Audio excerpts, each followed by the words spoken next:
và noya YouTube le Facebook thing hang news và si thing cham tin la kon tu ni ni sim som le group la tun pum sang ni la som ni nga ni ko in jong me te te thu su le van noi thu su dang dang ho tha do ba wa ki le do ngai tha na ni ki taw te paw hin le do alen sing son el mun thu su hin sama ke ma ba si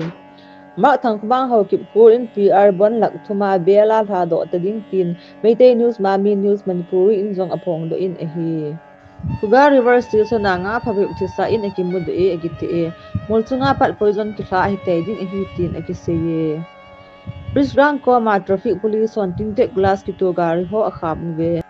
Two nights athil so chinsi na Team Brotherhood thingnoi members ni chu Burma sipai hon phalam kopi airstrip abol na wali jin abu den achim den chu namsel nahu do theivin ahi.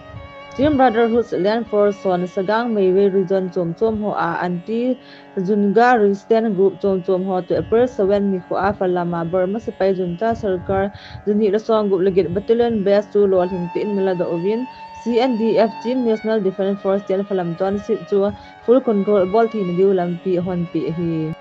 Kuki Organization for Human Rights Trust in Manipur XCMN Balancing Audio Tape Case File Ball Chu April 17, 2025 in Kole Supreme Court na hearing ki ding hidan ta san ta thut kanin asayin hi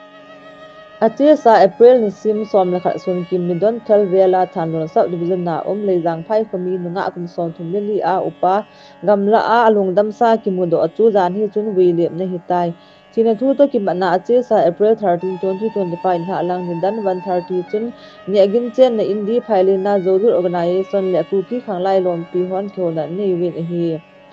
Kehol ha na dung zu in mi thilong chu postmortem bol zo hi tolhana William dingin phat sa win hi